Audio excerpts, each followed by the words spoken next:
Aksi nyata modul 3.1 pengambilan keputusan sebagai pemimpin pembelajaran.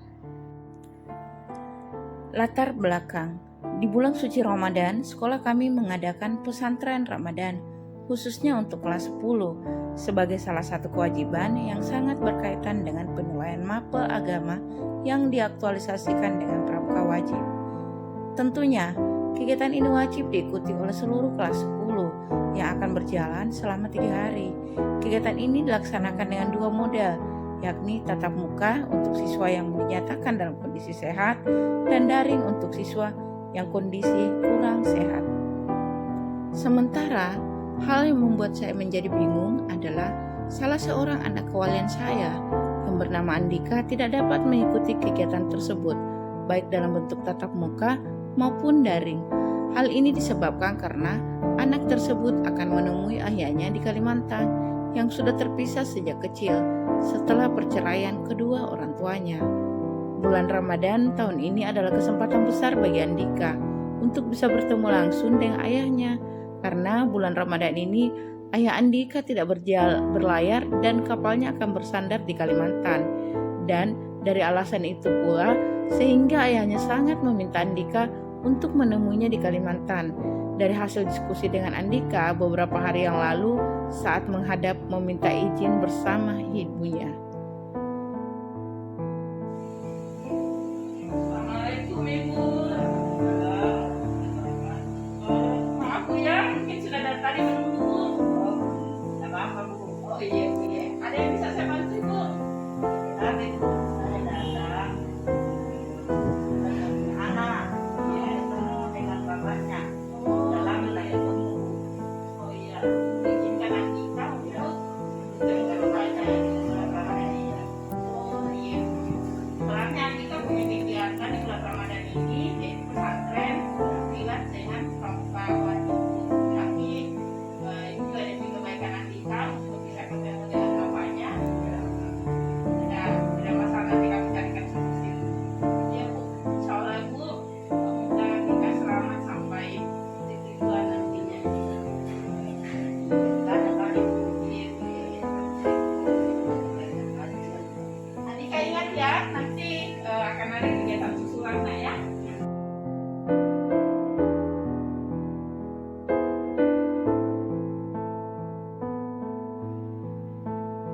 Ternyata Andika sangat merindukan ayahnya yang sudah lama terpisah. Di sisi lain, ayahnya pun tidak bisa menyeberang ke Sulawesi, meninggalkan kapalnya karena beberapa muatan menjadi tanggung jawab selama bersandar di Kalimantan. Di sisi lain, Andika tidak bisa mengikuti secara daring karena Andika akan menyeberang lautan selama 2 hari untuk tiba di Kalimantan. Tentu jaringan tidak akan bersahabat selama perjalanan Andika. Nah, hal inilah yang menjadi dilema bagi saya. Untuk Andika, yang kemungkinan akan berdampak buruk bagi siswa yang lain jika mengetahui ada murid yang izin tidak mengikuti pesantren Ramadan dan pramuka wajib, baik melalui tatap muka maupun secara daring. Untuk membantu menyelesaikan dilema etika yang saya hadapi ini, maka saya akan melakukan analisis pengambilan keputusan dengan menggunakan 4 paradigma pengambilan keputusan, 3 prinsip pengambilan keputusan, serta 9 langkah pengujian pengambilan keputusan. Feeling. Saya merasa tidak nyaman dengan dilema ini. Di satu sisi, saya ingin menegakkan kedisiplinan pada semua murid, khususnya anak kewalian saya, untuk tetap mengikuti kegiatan wajib di sekolah. Apalagi kegiatan ini nilainya akan tertuang dalam rapor yang minimal nilai B. Tapi di sisi lain, saya juga kasihan dengan Andika karena saat ini adalah kesempatan besar untuknya agar bisa bertemu dengan bapak kandungnya, walaupun harus menempuh perjalanan jauh. Ketiga, finding. Dalam mengatasi masalah ini, saya akan menerapkan teori pada modul 3.1 tentang pengambilan keputusan sebagai pemimpin pembelajaran dengan mempertimbangkan analisa dilema etika atau bujukan moral, 3 prinsip, 4 paradigma, dan 9 langkah pengujian pengambilan keputusan. Sesuai yang saya pelajari, menurut saya, masalah yang saya hadapi adalah dilema etika dengan paradigma individu lawan masyarakat, di mana keputusan saya terhadap peserta didik akan berimbas pada murid lainnya, dan prinsip yang saya pakai adalah berpikir berbasis peraturan atau rule-based thinking. Adapun 9 langkah pengambilan keputusan yang saya gunakan yakni 1. Mengenali nilai-nilai yang saling bertentangan, di mana nilai yang saling bertentangan adalah seharusnya seluruh peserta didik wajib mengikuti pesantren yang dirangkaikan dengan aktualisasi kepramukaan agar mendapat nilai yang nantinya akan tertuang dalam rapor, ataukah memberikan izin kepada Andika untuk menemui bapaknya yang sejak kecil terpisah karena perceraian kedua orang tuanya, dan sejak itu Bapak Andika berlayar ke luar negeri. Sejak itulah Andika tidak pernah bertemu kepada bapaknya, dan di bulan Ramadan ini Bapak Andika kembali ke Indonesia yang kapalnya bersandar di Kalimantan, sehingga Bapak Andika sangat mengajak Andika untuk bertemu langsung di Kalimantan. Kedua, menentukan siapa-siapa yang terlibat dalam situasi ini. Tentu yang terlibat adalah Andika sebagai siswa, Ibu Arisa sebagai guru agama, Pak Dariman sebagai pembina pramuka, dan orang tua Andika, serta saya sendiri selaku wali kelas. Ketiga, kumpulkan fakta-fakta yang relevan dengan situasi ini. Faktanya adalah semua murid wajib mengikuti pesantren sebagai penilaian akhir dan dalam mapel agama. Semua murid wajib mengikuti eskul pramuka wajib. Kedua orang tua Andika sudah lama berpisah. Andika sudah lama tidak bertemu dengan bapak kandungnya. Bapak kandung Andika saat ini berada di Kalimantan. Jika Andika tidak bertemu dengan bapak kandungnya, besar kemungkinan Andika akan bermasalah dengan biaya pendidikan ke depannya. Keempat, pengujian benar atau salah. Uji legal tidak ada, uji regulasi atau standar profesional tidak ada, uji intuisi, saya merasa tidak nyaman jika memberi nilai yang nantinya tertuang dalam rapor, sementara murid tidak mengikuti pesantren dan eskul wajib di bulan Ramadan. Uji publikasi, saya merasa tidak keberatan karena hal itu dilakukan demi kebaikan dan pendidikan Andika ke depannya.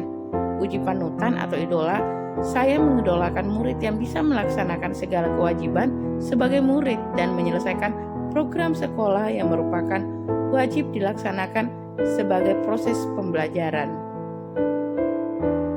5. Pengujian paradigma benar lawan benar, di mana individu lawan masyarakat. Di sini, pada kasus ini, Andika sebagai murid melawan nilai semua murid yang telah melaksanakan kewajiban di akhir semester. Keenam, melakukan prinsip resolusi, di mana berpikir berbasis peraturan yakni rule-based thinking, di mana peraturan nilai yang tertuang dalam rapor pada mapel dan eskul wajib sesuai dengan proses yang telah dilakukan atau dilaksanakan oleh setiap murid di sekolah. Ketujuh, investigasi opsi trilema, yakni membutuhkan 3 opsi, yaitu dengan adanya kegiatan susulan baik untuk mapel agama dan kegiatan susulan untuk pramuka wajib kepada Andika. Dan 8, buat keputusan. Saya memutuskan untuk tetap mengizinkan Andika bertemu dengan ayah kandungnya dengan syarat akan mengadakan latihan susulan sesuai dengan program yang ditinggalkan setelah Andika kembali. 9. Lihat lagi keputusan dan refleksikan. Keputusan ini saya rasa sudah tepat dan insya Allah ke depannya Andika tetap mendapatkan nilai setelah melakukan kegiatan susulan, dan Andika pun dapat bahagia karena keinginannya juga dapat terwujud, dan saya juga merasa plong karena tidak menghambat Andika untuk kebaikan masa depannya, baik untuk tetap melaksanakan kewajiban sekolah, tetap bertemu sama kedua orang tuanya, sehingga Andika memiliki gambaran khususnya untuk pendidikan di akan datang. Dan yang terakhir adalah futur. Setelah saya mempelajari kegiatan menurut 3.1 tentang pengambilan keputusan sebagai pemimpin pembelajaran, tentu saya sangat berharap memperoleh pengetahuan dan keterampilan dan pengambilan keputusan sebagai pemimpin pembelajaran di sekolah, agar kiranya saya semakin yakin dengan keputusan yang saya ambil dan tidak merugikan siapapun. Semoga keputusan saya ini dapat memihak pada murid yang mengandung nilai kebajikan universal serta dapat dipertanggungjawabkan demi masa depan murid saya. Nah, sebagai seorang guru, saya akan memberikan suri teladan dan menjadi panutan yang membawa anak didik menuju kebahagiaan dan keselamatan sepanjang hayat, sehingga menjadikannya manusia yang berkarakter dan berakhlak mulia sesuai dengan profil pelajar Pancasila. Bisa saya bantu? Ya Bu, mohon maaf ini saya ganggu waktunya Bu Ratna.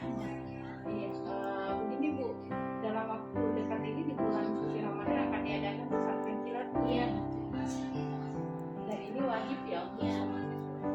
Nah, inilah yang menjadi dilema bagi saya Bu, karena salah satu anak keluarga saya bernama Andika ini besar kemungkinan tidak bisa mengikuti pesantren kilat Ramadan.